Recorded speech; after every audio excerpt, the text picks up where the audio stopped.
আল্লাহ পাক পবিত্র কালামুল্লাহ শরীফে ঘোষণা করেছেন, বিসমিল্লাহির রহমানির রহিম।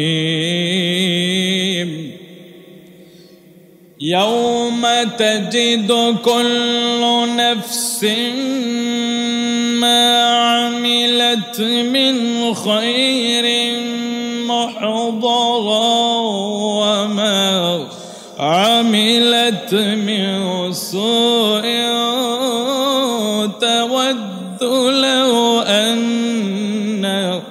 بينها وبينه أمدا بعيدا يوم تجد সেদিনটা কোন দিন? সেদিনের ব্যাপার, এটা হলো পরকালের বিষয়। আল্লাহ বলছেন সেই দিন অর্থাৎ পরকাল, যখন প্রত্যেক মানুষের ভালো কাজ এবং খারাপ কাজ তাদের সামনে আনা হবে। আল্লাহ বলছেন ইয়াউমা তাজিদু কুল্লু নাফসিম মা আমিলাত, পরকালে যখন মানুষের সামনে তাদের ভালো কাজগুলি এবং খারাপ কাজগুলি উপস্থিত করা হবে। আজকে 15 বছরে মানুষ কি করেছে, 15-16 দিনের রেকর্ড আমরা বের করে ফেলেছি। আপনার জিন্দেগিতে আপনি কি করেছেন রেকর্ড দুনিয়াতে হচ্ছে, বিভিন্ন জায়গায় হচ্ছে। তখন তো একটু চিন্তা করা উচিত, আল্লাহ দুনিয়ার মানুষের কাছে যদি কর্ম কইরা আমরা পার না পাই, যিনি মহান মালিক আমার সমুদ্রের তলদেশের পাপের বিষয়টাও জানে, ওই আল্লাহর কাছে আমরা কিভাবে পার পাবো? মানুষ গোপনে কি করেছে, কার কি হয়েছে, সব মানুষ একজন একটা আরেকজন ওপেন করে। দুনিয়ার কাঠগড়ায় যদি আমার এই অল্প অপরাধের জন্য দাঁড়াইতে হয়, 4-5 বছরের চেয়ারে বসার অপরাধের জন্য যদি কাঠগড়ায় আমি দাঁড়াইতে হয় দুনিয়ার মানুষের আদালতে, না জানি 70 বছর, 50 বছর, 80 বছর, 40 বছর হায়াতের জিন্দেগির অপরাধের খাতাটা যদি আল্লাহ ওপেন করে আমার সামনে তুলে ধরে, আমি কিভাবে সেদিন পার পাবো? যদি মানুষ চিন্তা করত যে 5 বছরের চেয়ারের বিষয়টা মানুষের আদালতে দাঁড় করায়া শাস্তি পেতে হয়, আর আমার আল্লাহ যদি আমার 50 বছরের অপরাধের খাতা ওপেন করায় আমারে ডাক দেয়, আমি সেই দিন আমার মালিকের কাছে কি জবাব দেব? এই জন্য আল্লাহ বলেছেন ইয়াউমা তাজিদু কুল্লু নাফসিম মা আমিলাত, মানুষের সেই দিন পরকালে ভালো এবং সমস্ত মন্দগুলি তাদের সামনে প্রেজেন্ট করা হবে। যখন ভালো এবং মন্দ কাজ উপস্থিত করা হবে সামনে, মালিক ওই দিন কোন কাজের প্রাধান্যটা বেশি পাবে? এই আয়াতে কারিমার ব্যাখ্যায় লেখা হয়, ওই দিন ভালো কাজের প্রাধান্যটা মন্দ কাজের চেয়ে বেশি প্রাধান্য পাবে। সুবহানাল্লাহ বলেন। ইয়াউমা তাজিদু কুল্লু নাফসিম মা আমিলাত মিন খায়রিন মুহদারা ওয়া মা আমিলাত মিন সু তাওয়াদ্দু লাউ আন্না বাইনাহা ওয়া বাইনাহু আমাদান বাঈদা, সেই দিন মানুষ যাহা ভালো করেছে এবং যাহা মন্দ করেছে সব তার সামনে যখন প্রেজেন্ট করা হবে, তো সেই দিন ভালো কাজের মন্দ কাজের তুলনায় ভালো কাজের অগ্রাধিকার হবে বেশি। এটা আল্লাহ পাকের দয়া। তো এখানে এর অর্থ এই না আল্লাহ যেহেতু আমাকে ছেড়েই দিবে তাহলে আমি আমার উন্মুক্ত জীবন করি। আল্লাহ বলে দিয়েছেন ইন্না বাতশা রাব্বিকা লাশাদীদ, বান্দা তো ঘুড়ির মতো উঠতেছে। বাচ্চা যখন নাড়াই বাড়া শুরু করে তখন ঘুড়ি কিন্তু হাতে চলে আসতে হয়। তো আল্লাহ বলছেন বান্দা তোকে ছেড়ে দিয়েছি, উঠতেছ ঘুড়ির মতো। তো ইন্না বাতশা রাব্বিকা লাশাদীদ, আমি যখন ধরে ফেলবো তখন আর বাঁচার রাস্তা নাই। আমার ধরাটা বড় শক্ত ধরা, মানে আল্লাহ বলে আমি ধরি না, একেবারে ছেড়ে দিয়েছি। 40-50 বছর অপরাধ করতেছো, আমি কোনো কিছুই বলি না। হঠাৎ যখন ধরে ফেলবে, আল্লাহর দেওয়া শাস্তি আমরা আমার 5টা মিনিটও সহ্য করে নিতে পারি না, 5 মিনিটও সহ্য করে নিতে পারি না। অত টাকা, কত ক্ষমতা, কত বাড়ি, কত কিছু আমাদের। আপনারা দেখেছেন গতকালকে একটা ভিডিও দেখে আজও চোখের পানি আসে। ফেনী জালাদিন বন্যাটার এত ভয়াবহ, দোতলা তিনতলা পানি উঠে গেছে। মসজিদের মাইকে এক হুজুর এলান করছে, কি এক অবস্থা দেখুন। কত করুণ পরিণতি হলে মানুষ এই কথা বলতে পারে। সবাইকে বলছে যে দেখো, কে বাঁচি কে মরি বলতে পারি না, এমন অবস্থায় আমরা আটকিয়ে গেছি, না সামনে যেতে পারে না পিছনে যেতে পারি, তোমরা সবাই সবাইকে ক্ষমা করে দিও। এর চেয়ে আর বড় আর্তনাদি বিষয়, এর চেয়ে আর বড় ভয়ঙ্কর শব্দ বা ভাষা কি হতে পারে যে জ্যান্ত মানুষগুলি যাদের ঘর আছে, বাড়ি আছে, ফ্রিজ ভরা খাবার আছে, চাউল ডাল সবকিছু থাকার পরেও একটু শ্বাস নেওয়ার মতো জায়গা পাচ্ছে না, একটু শ্বাস নেওয়ার মতো জায়গা পাচ্ছে না, মানুষ পানির সাথে ভেসে যাচ্ছে। আর এদিক দিয়ে এলান হচ্ছে, তোমরা যে যার মতো সবাইকে ক্ষমা করে দিও। আপনি কি চিন্তা করেছেন যে আমাদের ক্ষমতাটা কত দুর্বল? আমাদের সব কিছু কত দুর্বল। আল্লাহ গত জুমায় বলেছিলাম, আল্লাহ বলেছে মানুষ এরকম একটা মূর্তির কাছে চায় যে একটা মাছিও মারতে পারবে না, মাছি বানাইতেও পারবে না। যিনি যাচ্ছে তিনিও কত দুর্বল, যার কাছে ছাড়ছে তিনিও কত দুর্বল।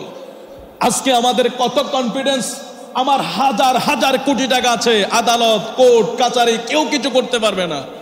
আপনারা নজির দেখেছেন, হাজার হাজার কোটি টাকা একদিকে দিয়েও জান রক্ষা হচ্ছে না। পৃথিবী এমন এক ভয়ানক, পৃথিবী সমাজ এমন এক ভয়ানক পরিস্থিতি আপনি দেখে আজও কি আমরা পরিবর্তন হতে পারি নাই? মাওলা, দিন শেষে তোমার দয়া ছাড়া উপায় নাই। আর তোমার দয়া যদি আমার উপর না থাকে, আমার হাজার কোটি টাকা আমাকে এক সেকেন্ডের জন্য শ্বাস প্রশ্বাস পালানোর ক্ষমতা দিতে পারবে না। সেই মহান মালিকের দ্বারস্থ যখন বান্দা না হবে, তখন আমরা আল্লাহর কাছে কি জবাব দেব? দেখুন, আল্লাহ বলেছেন যখন তোমরা ভালো কাজ করবে, ভালো কাজের প্রতিদান তোমরা পাবে। তো ভালো এবং মন্দ উভয়টাই তোমাদের সামনে পরকালে আল্লাহ হাজির করে দিবেন। তবে মন্দ কাজের তুলনায় ভালো কাজটা আল্লাহ প্রাধান্য কেন দিবেন জানেন? তিনি তো রহিম, রহিম রহমান নাম তোমার আল্লাহ আল্লাহ। আরে আমরা যে পাপ করি, পাপের তুলনায় বন্যা কিছু না। নূহ নবীর সময় তো পুরা কওমকে তলিয়ে দিয়েছে। ইতিহাসের পাতায় এসেছে যে জুদি পর্বত তৎকালীন সময় সবচেয়ে উঁচু পর্বত ছিল। জুদি পর্বত থেকে প্রায় 600 গজ উপরে পানির ঢেউ উঠেছিল। নূহ নবীর একজন পুত্র সেদিন কেনান নামে একজন পুত্র অবাধ্য ছিল, তাকেও পানি সেদিন তলিয়ে দিয়েছে, কিছুই রাখে নাই, সব কিছু সেদিন নিঃশেষ হয়ে গিয়েছে। তো সেই তুলনায় আমাদের পাপ কিন্তু অনেক বেশি। তারার পাপ ছিল তারা শুধু আল্লাহকে স্বীকার করে না, আল্লাহকে না স্বীকার করা বান্দাগুলিকেও আল্লাহ খাওয়াইতেছে। ও ভাই, আমাদের বহির্বিশ্বে অনেক কাফের মুশরিক বেঈমান, এরা ভালো ভালো জায়গায় ঘুমাচ্ছে খাচ্ছে, ওদের বিপদ হচ্ছে না, ওদের সব আরাম আয়েশে ওরা চলছে, কিন্তু আল্লাহ তো তাদেরকে খাওয়াইতেছে। তো আল্লাহ তখন তাদেরকে আযাব দিলেন, এখন আমাদেরকে একটু একটু করে দিচ্ছেন। একটু একটু করে দেওয়া মানে আমরা তো এতটাই না শুকরিয়া বান্দা হয়ে গেছি। তাফসীরের কিতাবে দেখলাম আল্লাহ এক আয়াতে কারিমার ব্যাখ্যা এভাবে লেখা হচ্ছে যে নদীর বা সাগরের মাঝখানে কিছু মানুষ নৌকা নিয়ে অথবা লঞ্চ নিয়ে অথবা কোনো যান নিয়ে সে বিপদে পড়েছে। পানির ঢেউয়ে নৌকা উলট পালট এদিক সেদিক করছে। এটা যখন ঢেউয়ের তালে ভাসছে, মানুষ চিৎকার করছে। আর ওরা ছিল একদল বেঈমান, আল্লাহকে অস্বীকৃতিকারী। ঠিক ওই অবস্থায় তারা বিপদে পড়ল। বিপদে পড়ে যখন তাদের জান রক্ষা হচ্ছে না, তারা তখন আল্লাহকে ডাকা শুরু করলো, যেটা আমরা করোনার সময় দেখেছি। যারা কখনো পশ্চিম দিকে ফিরে না, যারা কখনো কপাল জমিতে লাগায় না, যখন দেখছে ওরা কোনো দিকে ছুটতে পারছে না, ওরা ওদের পায়ের জুতা পায়ে রইল, হাঁটুর কাপড়ের খবর নাই, জমিনে হাঁটু গেড়ে বসে গেছে, সেজদা কপালে লাগিয়ে দিয়েছে, হাত উপরে উঠিয়ে দিয়েছে। মানুষ যখন শেষ প্রান্তে পৌঁছে যায়, ওই মূর্তি সব কিছু বাদ দিয়ে তখন উপরওয়ালার কাছে তখন হাত উঠিয়ে দেয়। ওই টাইমে বলা হয়েছে মানুষগুলি তখন এতটাই আর্তনাদ শুরু করলো, আর্তনাদ করতে করতে এক পর্যায়ে তারা তওবা করেছে। আল্লাহ, আমরা তওবা করছি, আমরা এই মুহূর্তে তোমার কাছে ক্ষমা চাচ্ছি, তুমি আমাদেরকে ক্ষমা করে দাও। আমরা যদি এখান থেকে বেঁচে ফিরতে পারি, আর কখনো গুনাহের কাজ করব না, অপরাধ করব না, অন্যায়ের কাজে যাব না। ওই মানুষগুলি আল্লাহর কাছে খালেস দিলে তাওবা করলেন, তাওবা শেষে নদীর ঢেউ কমে গেল, পানি কমে গেল, তারা তাদের নৌকা নিয়ে ঘাটে যখন ভিড়লেন, ভিড়ার পরে আল্লাহ বলছেন বান্দাগুলির অবস্থা তখন কি হয়েছে। ওরা যখন শান্ত পরিবেশে চলে আসছে, ওরা যখন সেখান থেকে বেঁচে ফিরেছে, ওরা আবার আগের মতো অন্যায় শুরু করে দিয়েছে। নাউজুবিল্লাহ বলবেন না? এটা একটা এক্সাম্পল। পানি কমে যাক, আমাদের অপরাধ আবার শুরু হয়ে যাবে। হয়তো এখন আল্লাহকে আগের তুলনায় দৈনিক 5 বারের জায়গায় 100 বার ডাকতেছি।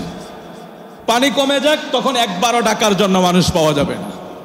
আল্লাহ সেটাই বুঝাচ্ছেন, ব্যাখ্যাগণ তাফসিরের ব্যাখ্যায় সেটাই বুঝাচ্ছেন যে আমাদের অবস্থা এমন, যখন নদীর মাঝখানে বিপদে পড়ি তখন বলে আল্লাহ বাঁচাও বাঁচাও, আর জীবনে গুনাহ করবো না, নামাজ ছাড়বো না, অপরাধ করবো না। যখন বেঁচে ফিরি আবার ওই আগের মতো আবার শুরু করে দিই। এই জন্য ভালো কর্মকে আমরা বেশি প্রাধান্য দেব। আজকে ভালো কর্মের বিষয়ে এবং আল্লাহর সৃষ্টির প্রতি দয়ার বিষয়ে অনেক সুন্দর বিষয় আলোচনা এসেছে। আব্দুল্লাহ আনিন নবী সাল্লাল্লাহু আলাইহি ওয়াসাল্লাম ক্বালা মান লা ইয়ারহামু লা ইউরহাম, মুত্তাফাকুন আলাইহি। আব্দুল্লাহ রাদিয়াল্লাহু তাআলা আনহু থেকে তিনি বলেন, নবী করিম সাল্লাল্লাহু আলাইহি সাল্লাম বলেছেন, যেই ব্যক্তি সৃষ্টির প্রতি দয়া করে না, আল্লাহ কর্তৃক তার প্রতি দয়া করা হয় না। এখন তাইলে বোঝা গেল মসজিদে এসে শুধু নামাজ পড়লেই আল্লাহর হক আদায় হয় না। আল্লাহর হাবিব বলছেন, যারা সৃষ্টির প্রতি দয়া করে না, আল্লাহ কর্তৃকও তাদের প্রতি কোনো দয়া করা হয় না। আন আব্দুল্লাহ ইবনে আমর ওয়া আন নবী সাল্লাল্লাহু আলাইহি ওয়াসাল্লাম ক্বালা আর-রাহিমুনা ইয়ারহামুহুমুর রহমান ইরহামু আহলাল আরদি ইয়ারহামুকুম মান ফিস সামাই, রাওয়াহু আবু দাউদ। আব্দুল্লাহ ইবনে ওমর থেকে বর্ণনা, তিনি বলেন আমার নবীজি বলেছেন, দয়াশীলদের উপরে করুণা, আল্লাহ স্বয়ং আল্লাহ দয়াশীলদের উপর দয়া করেন। তোমরা দুনিয়াবাসীকে দয়া করো, যারা আসমানে আছে তারা তোমাদের প্রতি দয়া করবেন। আব্দুল্লাহ ইবনে ওমর থেকে বর্ণনা, আল্লাহর হাবিব বলছেন, যারা মানুষের উপর দয়া করে আল্লাহ তাদের উপর দয়া করে। ইরহামু আহলাল আরদি ইয়ারহামকুম মান ফিস সামা। আমার নবী বলছেন, তোমরা যারা জমিনে আছে তাদের প্রতি তোমরা দয়া করো, আল্লাহ তোমাদের প্রতি দয়া করবে। জমিনের মানুষকে তোমরা সহযোগিতা করো, আল্লাহ তোমাকে সহযোগিতা করবে। জমিনের মানুষের প্রতি তুমি মায়া মমতা দেখাও, আল্লাহ তোমার প্রতি মায়া মমতা দেখাবে। এই এক্সাম্পলে আমার নবী একটা বর্ণনা করেছেন, আন আবি হুরায়রা আন্না রাসূলুল্লাহ সাল্লাল্লাহু আলাইহি ওয়াসাল্লাম قال بينما رجل بطريق اشتد عليه العطش فوجد بئرا فنزل فيه فشرب ثم خرج فإذا كلب يلهث يأكل الثرى। আবু হুরায়রা থেকে বর্ণনা, আমার নবী বলেন, একদিন এক ব্যক্তি রাস্তায় চলার পথে তৃষ্ণার্ত হয়ে পড়লেন। অতঃপর তৃষ্ণার্ত ব্যক্তিটা একটা কুয়া পাইলেন, পানির কূপ পাইলেন। পানির পিপাসা নিবারণের জন্য সে কূপের ভিতরে নামলেন, পানি খাইলেন, উপরে উঠে আসলেন। এসে দেখে একটা কুকুর পানির পিপাসায় ভিজা মাটির ভিতরে জিহ্বাটাকে ছাটাচ্ছে। ওই লোক কুকুরের এই অবস্থা দেখে, আমার নবী এটা বর্ণনা করছেন ওই লোকের কথা, যে কুকুরের এই অবস্থা দেখে আল্লাহর বান্দা যিনি নিজের পিপাসা মিটাইলেন পুকুরের বা কূপের ভিতরে ডুইকা, উনি মনে মনে ভাবলেন, আমার যেভাবে পিপাসা লাগছিল, আমার পিপাসা নিবারণের জন্য আমি কূপে নাইমা ওখানে পানির পিপাসা মিটাইয়া আমি উঠলাম, এই কুকুরটারও তো মনে হয় আমার মতো পিপাসা লেগেছে। উনি ওনার ভিজাম, ওনার পায়ে মৌজা ছিল, তখনকার মানুষ চামড়ার মৌজা পরতো, এই মৌজা খুলে উনি সেখান থেকে পানি উঠাইয়া কুকুরের মুখে পানি ঢেলে দিলেন। আল্লাহর হাবিব বলছেন, সাথে সাথে আমার আল্লাহ ওই ব্যক্তিটারে জান্নাতি হিসাবে ঘোষণা করে দিছে। সুবহানাল্লাহ, আল্লাহ পাকের দয়া। আজকে কত মারামারি সমাজে হয়, মানুষকে মানুষ কতটা হেনস্থা, কতটা নিন্দনীয় অবস্থায় দেখে। অথচ দেখেন আমাদের সবকিছু এতটাই দুর্বল, আল্লাহ যদি না চায় আমি একটা কদম হাঁটতে পারবো না। আল্লাহ আমাদেরকে হেফাজত করুক। সাল্লাল্লাহু আলা মুহাম্মাদ সাল্লাল্লাহু আলাইহি সাল্লাল্লাহু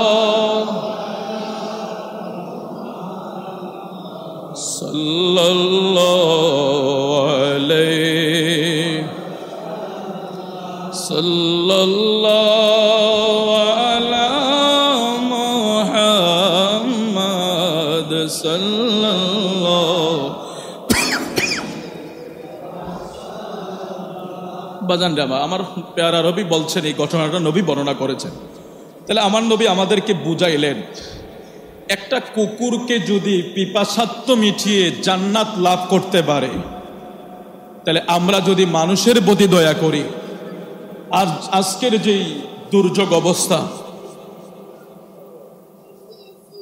আজকের যেই কঠিন পরিণতি, হয়তো আপনার আমার এখানে পানি নাই বিদায় আমি বুঝি না, কিছুটা এসেছিল আবার চলে গেছে, সেটা আল্লাহ পাকের মেহেরবানি।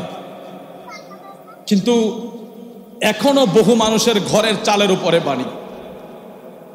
আর মাইকে যখন আপনারা বলছেন যে আপনারা বাড়িঘরগুলি ছেড়ে আশ্রয় কেন্দ্রে চলে যান, ওই মানুষটার অবস্থা তখন কি হয় জানেন? একটা মানুষকে যখন বলা হয় ঘর ছেড়ে বের হতে, কারণ মানুষের জীবনের সব কিছুর গুছানো সম্পদ, সব জিনিসগুলো তার ঘরের ভিতরে থাকে, সেই মানুষটাকে যদি যান বাঁচানোর জন্য ঘর থেকে বের হতে বলা হয়, তখন তার ভিতরের অবস্থাটা কত চুরমার হয়। যে আমি যেখানে সব সময় থাকি, স্কুলে হোক উঁচু জায়গায় হোক, সেখানে এসে তার ঘুম হয় না, সেখানে এসে সে আর্তনাদ করে, আর সে খুব কান্নাকাটি করে, আল্লাহ আমার ঘর ছেড়ে আমি আরেক জায়গায়, সে ঘুমাতে পারে না। তো ওই সমস্ত মানুষের প্রতি আমি আজকের সেই পরিস্থিতি অনুযায়ী আপনাদের খেদমতে হাদিস শরীফগুলো পেশ করছি।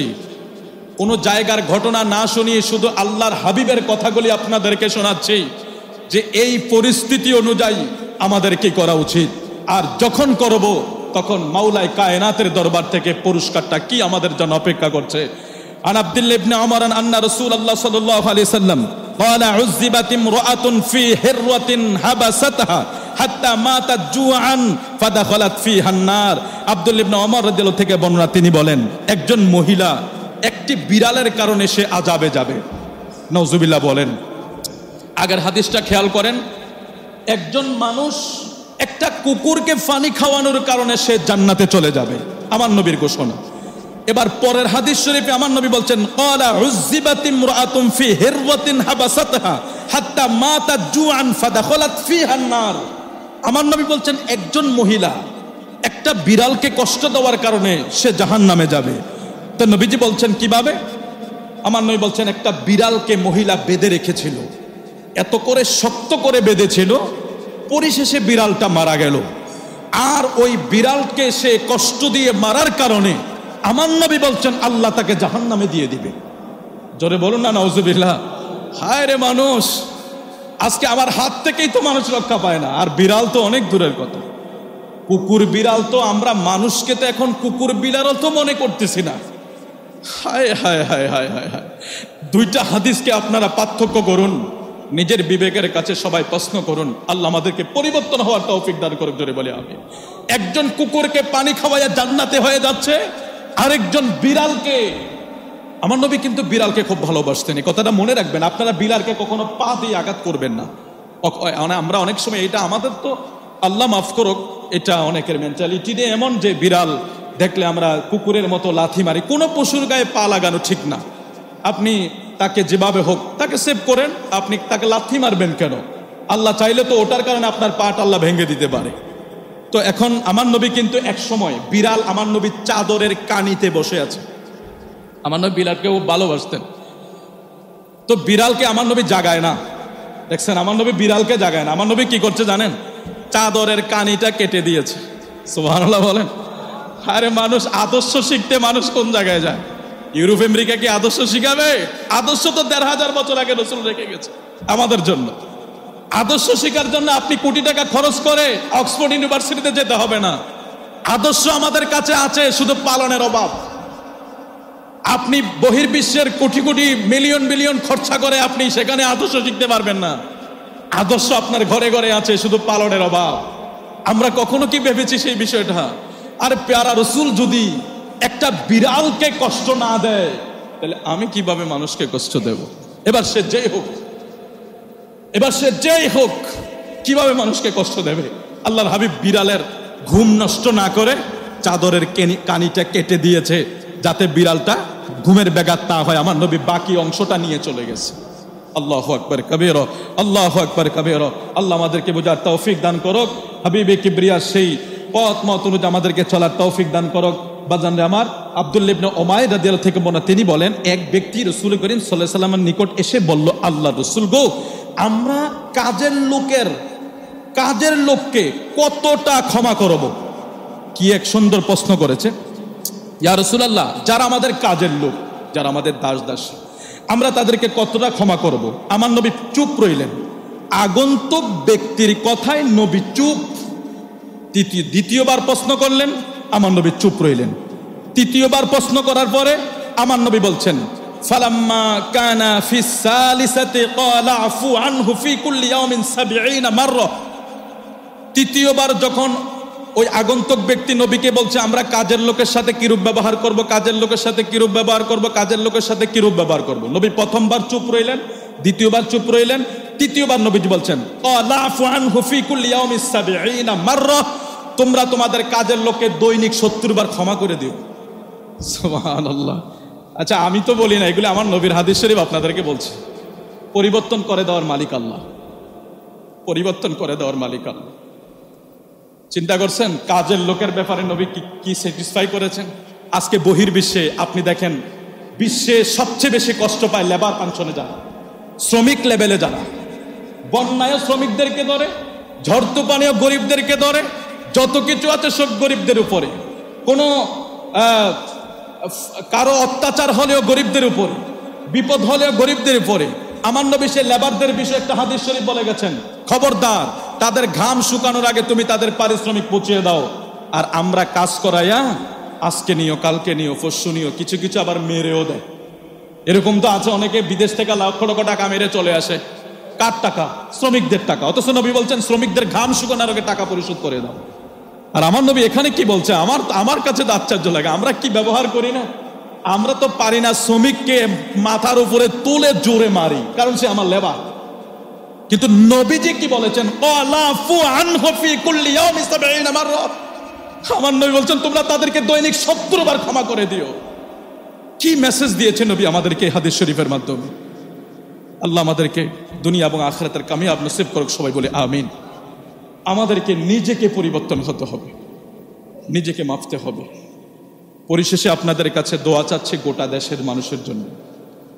এই বাংলাদেশের মানুষ এতটা বিপদে পড়বে, বিভিন্ন জেলায় অনেক সময় বিপদ হয়েছে, কিন্তু এখন দেখা গেছে অনেক কঠিন ভয়াবহ অবস্থা। তারপরেও আকাশের যেহেতু একটা পরিবর্তন এসেছে, হয়তো আল্লাহ চাইলে আপনাদের দোয়ায় আল্লাহ পরিবর্তন করে দিতে পারে। আমি গত আগের সপ্তাহে আপনাদেরকে একটা আমল দিয়েছিলাম, কুল হু আল্লাহু আহাদ। আমি জানি না কতজন করেছেন, তা আমার ইচ্ছা হয় আপনাদের থেকে লিস্টটি নেওয়ার, কিন্তু এতটা চাপ দিতে চাই না। আমি আপনাদেরকে আবার অনুরোধ করছি, আল্লাহর এই ইখলাস সূরা কেউ মাত্র ২০০ বার যদি দৈনিক পড়ে, আল্লাহর ৩০০টা রাগের দরজা বন্ধ হয়ে যায়। সুবহানাল্লাহ বলেন। কুল হু আল্লাহু সূরা তো সবাই পারেন, একবারে কেউ যদি 10টা সূরা না পারে, 3টা সূরা কমপক্ষে শিখে নামাজের জন্য, 3-4টা সূরা কুল হু আল্লাহ, ফালাক, নাস, এগুলি সবাই শিখে ২০০ বার পড়বেন দৈনিক। অবসর টাইমে নামাজ পড়ছেন, ওযু আছে, এই অবস্থায় আগে পরে দুরূদ শরীফ পড়বেন, ২০০ বার পড়বেন। এটার অনেক ফজিলত আপনাদেরকে বলেছিলাম। প্রায় ৬৬ বার কোরআন শরীফ খতমের সওয়াব হয়। তাহলে আমি আজকে এই সময় এসে আমার কোন পয়েন্টটা সবচেয়ে বেশি প্রয়োজন? আল্লাহ, তুমি যদি আমাদের উপর রাগ হয়ে থাকো, আমাদের উপর রাগ কমিয়ে তুমি আমাদের উপর শান্তি বর্ষিত করে দাও। ৩০০টা আল্লাহর রাগের দরজা আল্লাহ অফ করে দেয় বান্দার প্রতি, কেউ যদি সূরা ইখলাস দৈনিক মাত্র ২০০ বার আদায় করে। আপনাদের খেদমত আমার আরজ থাকবে, আপনারা বেশি বেশি লা ইলাহা ইল্লা আনতা সুবহানাকা ইন্নী কুনতু মিনাজ জালিমিন পড়বেন। ১০০ বার পড়ার পরে ফাস্তাজাবনা লাহু, এই দোয়াটা পড়বেন। একেবারে যদি না পারেন, একেবারে কিচ্ছু পারেন না, বসে বসে সুবহানাল্লাহ, আল্লাহর পবিত্রতা বর্ণনা করবেন, সুবহানাল্লাহ সুবহানাল্লাহ আলহামদুলিল্লাহ, যত বিপদ আসুক পড়বেন। আল্লাহ যাতে আমাদেরকে হেফাজত করুক।